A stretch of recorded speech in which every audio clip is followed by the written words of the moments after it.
I'm so heartbroken. My hair is tangled and Valentine's Day is almost here. There is no hairstylist under the water. What kind of mermaid wants to look beautiful for love because of a man?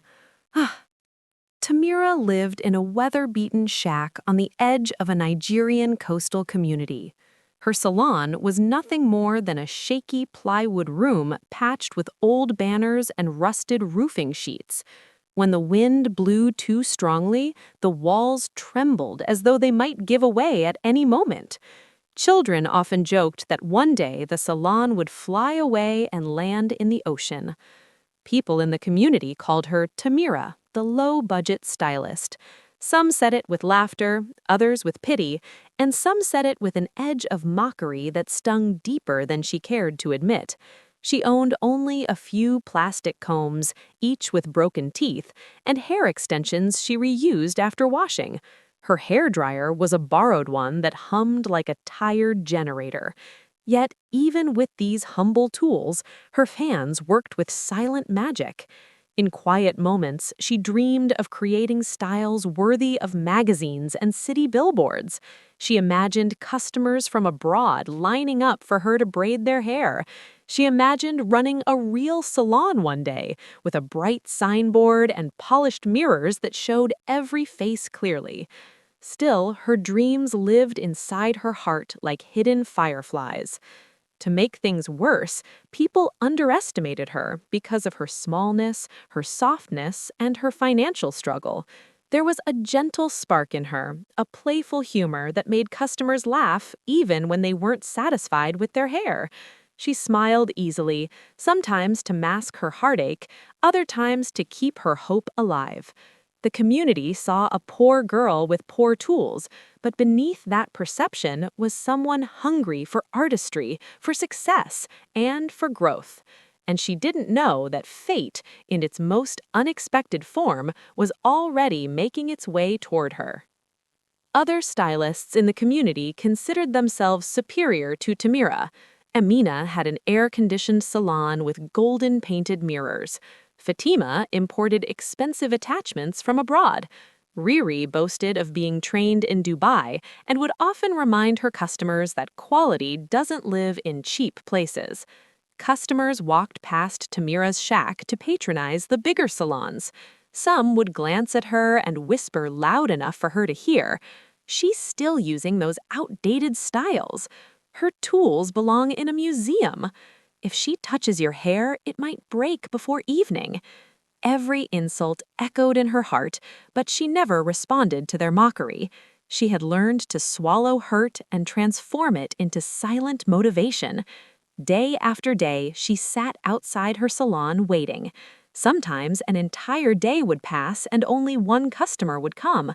Sometimes none at all. She felt loneliness settle over her like dust. But she refused to stop pushing. She used quiet afternoons to practice braiding on mannequin heads she made from stuffed rags. She experimented with patterns and twists she saw on YouTube, believing that one day someone would notice her. Her competitors laughed at her determination. Amina once passed by and said, "Hard work is useless when your talent is small." But Tamira simply replied with a calm smile, "Then I will grow my talent until it fits the size of my dreams." And she meant it. She kept working, believing that her breakthrough wasn't far away. One evening in early February, Tamira gathered a bag of discarded hair attachments and worn-out combs to dispose of near the stream. It was the community's quiet dumping spot, hidden behind tall reeds and leaning palm trees. She walked there singing a song her grandmother taught her, dragging her sandals through the sandy path. As she approached the riverbank, she heard someone sobbing. At first, she thought it was just the wind brushing through the reeds, but then she heard it again. Her heart jumped. She dropped the bag and listened. Someone was actually crying. She pushed aside the tall reeds and stepped closer. And then she froze. Right there at the shallow edge of the water sat the most breathtaking figure she had ever seen. It was a mermaid. The mermaid had glowing skin, long cascading hair like dark silk, and a tail that shimmered with shades of emerald and blue. The sight was so unreal that Tamira blinked twice, wondering if exhaustion was tricking her eyes. The mermaid's face was buried in her hands as she wept. Tamira's fear quickly faded, replaced by curiosity, and her natural humor rose to the surface. In a gentle tone, she said, "Ah, someone fine like this is crying. Should we cry together or take turns?" The mermaid lifted her face slowly. Her eyes were large and luminous, like deep pools reflecting centuries of memory. She stared at Tamira, surprised that the human had found her. For a moment, neither spoke. Then Tamira took a careful step forward, not in fear, but in concern. She asked softly, "Are you all right?" The mermaid introduced herself as Adora of the deep sea. Her voice was gentle and soaked in emotion, like a distant melody. She explained that she had fallen in love with a human man, a trader who lived near the coast. "Every Valentine's Day, he comes to the river at night to meet me. It's our secret tradition, our celebration of love. But now I feel deeply insecure." She paused, her voice trembling. "I want him to see me as the most beautiful woman on earth. But under the water, there are no hairstylists, and Valentine's Day is just days away. My hair is tangled and looks so messy. When he sees me, he will think I'm wild and unkempt." She ran her fingers through her long hair and winced at the knots. She whispered to herself, "I'm afraid he will stop loving me." Tamira listened quietly. She didn't see a magical creature, but a woman, someone who loved deeply, someone who wanted to be seen, and someone afraid of rejection. She drew closer and looked Adora straight in the eyes. "I understand," Tamira said gently. "Wanting to look special for someone you love, that feeling is human, even if you are not." Adora exhaled shakily, grateful to be heard. In that silent moment, a strange bond formed between them, one of empathy instead of fantasy. And Tamira, with her soft heart and gentle hands, felt a sudden urge to help this lonely, love-struck being of the deep sea. Tamira told her that she would come back the next afternoon to braid her hair. "This is just my little way of helping. I hope this will be enough." Adora blinked in surprise. You would do that for me?" "Why not?" Tamira smiled. "Every woman deserves to look beautiful for love." The next day, Tamira prepared herself. She packed a golden hair extension and other equipment into her small tote bag and headed to the river. She didn't bother going to the salon that day because it was of no use to her. When Adora saw her approaching, her face lit up with joy. "Thank you so much for coming," Adora said. Tamira placed a wooden stool by the water's edge, and Adora sat on it without hesitation. Then Tamira started braiding. Her soft fingers moved with tenderness. She separated each section slowly, soothingly, weaving them into elegant patterns. The hair smelled of salt water and some secret sweetness, like hidden flowers that bloom beneath the waves. Adora closed her eyes, breathing steadily, and Tamira hummed her grandmother's song under her breath. Occasionally, Adora whispered, "Your touch is comforting," and Tamira replied with gentle humor, "If your lover doesn't bring you roses after seeing this hairstyle, I will personally question his eyesight." In less than 3 hours, Tamira was done. When she handed Adora a mirror to look at herself, she gasped. The braids gleamed like strands of silver and waterlight. She looked regal, radiant, and transformed into something out of this world.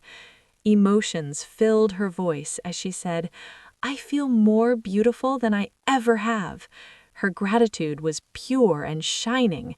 In that instant, their connection deepened, not between human and mermaid, but between two hearts that understood longing and kindness.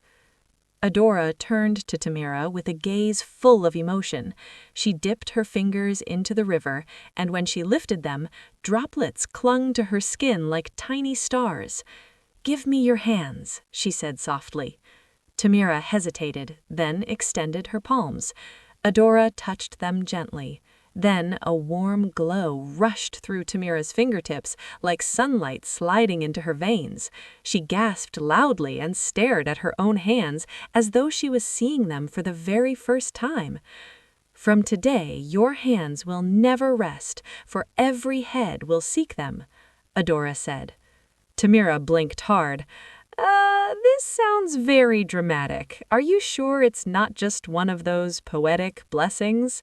Adora smiled. "You will know very soon."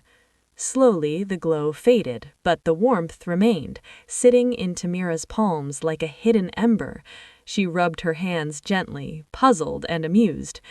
"Well," she laughed, "if this gives me plenty of customers, then I will start charging higher prices." Tamira stood up to leave, still half convinced that it was symbolic nonsense, but she did not yet understand that her hands now carried a wonder that would change everything forever.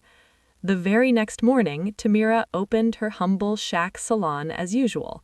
She expected the same slow day, maybe one customer if luck decided to be kind. But a young woman named Suliat came by. She needed a hairstyle for her sister's wedding. Tamira washed her hands, still remembering the warmth when the mermaid touched them, though she told herself it was probably her imagination. Then she started braiding. Her fingers moved effortlessly, almost guided by something beyond her. She twisted, coiled, and threaded patterns of astonishing precision. When she finished, Suliat turned toward the small mirror and gasped. Immediately, she ran outside to show people, dancing and singing Tamira's name. Within minutes, half the street gathered. They stared at her hair with their mouths wide open. The style was flawless, sleek, and elegant. It looked like something from a celebrity fashion magazine, not from a dusty plywood shop. By the afternoon, a line had formed in front of her salon. Women argued about whose turn was next. Some claimed they had booked appointments that never existed. Others offered extra payment just to jump the queue.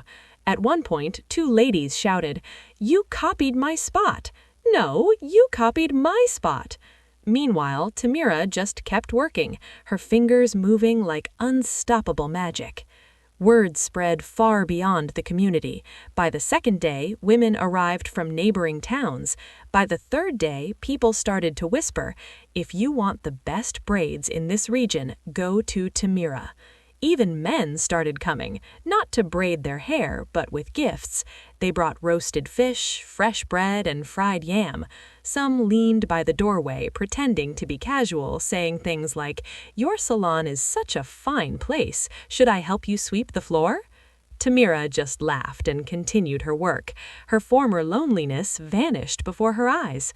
Her shack, once ignored, was now the center of attention, and with every passing day, her fame only grew. Amina, Fatima, and Riri watched in disbelief as women from all walks of life flooded Tamira's salon. Their own salons now became shockingly quiet. The gold mirrors, imported extensions, and Lagos certificates suddenly meant nothing. At first, they claimed it was temporary success, that it would vanish before Tamira even realized it. But when the governor's wife walked into Tamira's salon one morning, it dawned on everyone that Tamira was now a celebrity. One quiet evening, as Tamira prepared to go home, Amina approached her with a forced smile. "My dear, please tell me, what product are you using? How did you suddenly change overnight? I'm willing to pay you for this information." Fatima followed. "I will double it. Just name your price." Even Riri, who once boasted endlessly, lowered her voice and asked, "Please, what is your braiding technique?" Tamira looked at them quietly. She remembered every mockery, every insult, yet she chose grace over revenge. She simply smiled and said, "It's just talent and small grace." They stared at her hands, those miraculous, unstoppable hands, and wondered what secret they held. But the truth was something they could never imagine. One quiet Valentine's night, As fireworks crackled softly in the distance and couples walked hand in hand along the beach, Tamira heard a familiar voice near the riverbank. Adora of the deep sea emerged from the water, glowing beneath the moonlight. She wore the braids proudly, now adorned with tiny seashells and pearls. "My lover was enchanted," she said with deep joy. "He said I look like a dream made real. He gave me this." She showed Tamira a delicate necklace made of coral and gold, a Valentine's gift from her beloved.